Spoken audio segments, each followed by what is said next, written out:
Hello, and welcome to Stories from India, a podcast where we talk about myths, legends, and folk tales from India. I'm your host, Narad Muni, and I'm a mythological character myself. I have the gift of eternal life and knowledge of the past, the present, and the future. By profession, I'm a traveling musician and a storyteller. So, the way I'm doing my job is by podcast. I've changed the format of the show a little in accordance with your preferences. In these midweek episodes, we will no longer be doing characters of the week. We'll instead do a story. Just so that I don't sound as boring as a Wikipedia article.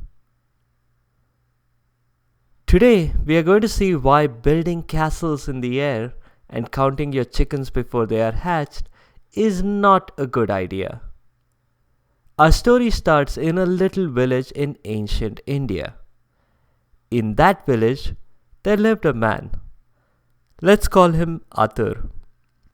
His profession was that of a singer, combination holy man, combination beggar. In what is probably the earliest example of busking, Atur would perform in the street, singing praises of God. At the end of that, he would pass around his hat and collect money. Usually, that was enough to buy dinner. But one day, he lucked out. A lady gave him a big pot of rice pudding. It's not that his singing had been particularly good that day.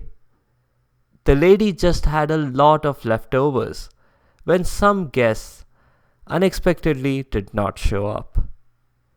Regardless, Atur was excited.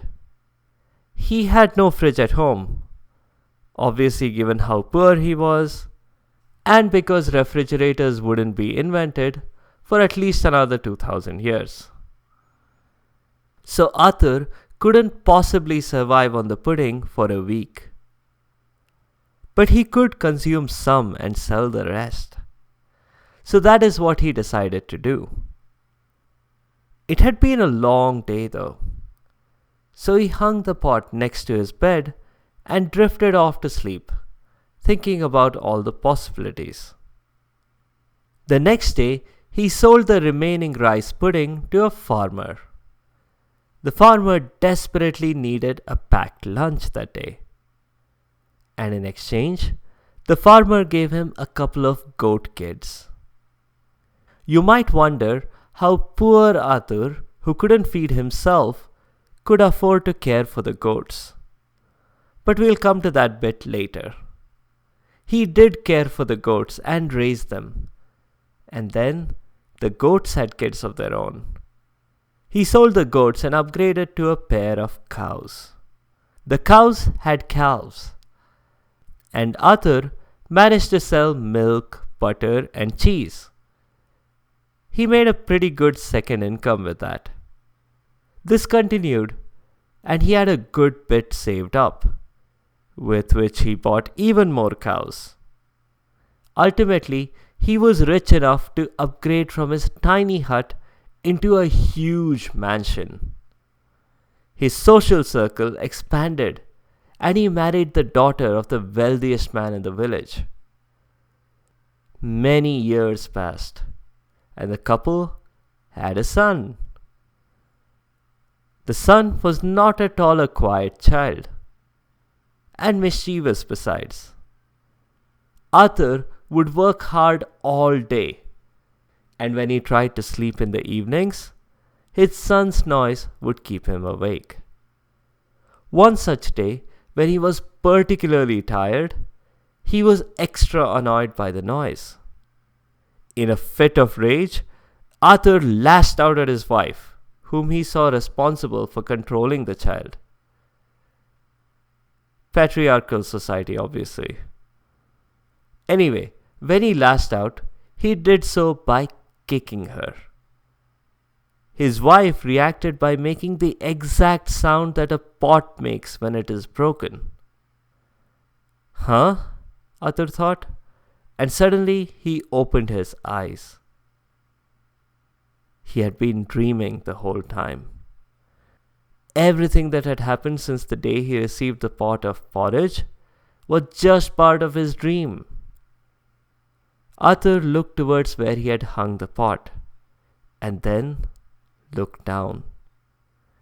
He had kicked the pot, and the pot had fallen and shattered into hundreds of pieces. All the porridge or pudding, which could have been his seed capital, was now gone. That's all for now.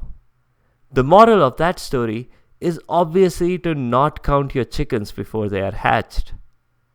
But another, and perhaps more important moral, is to not hang pots of porridge within kicking distance of the bed. A couple of notes on the show. The story is from the Panchatantra.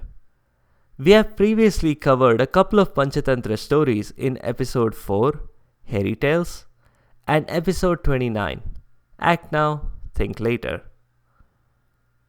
Thanks to medieval tourism and trade, the Panchatantra tales are well known in other parts of the world. The name Atur refers to a Hindi word that means hasty or eager. It also means ferocious in some contexts, but it's hasty that I had in mind when naming him Atur. There are many other versions of this tale. In a European version, it's about a milkmaid and her pail. It's also in the 1001 Arabian Nights. And there is a Jewish version with honey. The Panchatantra was written by Vishnu Sharma as a challenge. A king was having a hard time managing his sons. They just didn't have the aptitude to read dozens of books, turn in homework, and sit through 3-hour exams. Vishnu Sharma took on the challenge of making the boys wise. And to do this, he thought of a revolutionary new idea. At least, it was revolutionary 2,000 or 3,000 years ago. He wrote and then told the princes stories that could help them absorb important ideas about the lectures. So the Panchatantra was a bit like the For Dummies or the Idiot's Guidebook series. Wisdom for Princes, a storybook for the rest of us. The stories in the Panchatantra are actually chains of stories. At the conclusion of each incident, one of the characters narrates a new story. A little bit like in the 1001 Tales from the Arabian Nights, but without any of the cliffhangers. That's all for this week. In the next episode, we'll talk about me again. You might have heard that I'm the greatest Vishnu devotee out there. Well, that's what I thought as well. What made me change my mind? Let's find out this weekend. If you have comments or suggestions, please leave a comment or a review on the site sfipodcast.com or tweet at sfipodcast. You can also find me on Instagram and Facebook. Be sure to subscribe to the show to get notified automatically of new episodes. Thanks to all of you listeners for your continued support and your feedback. The music is from purpleplanet.com. That's purple-planet.com. I'll see you next time.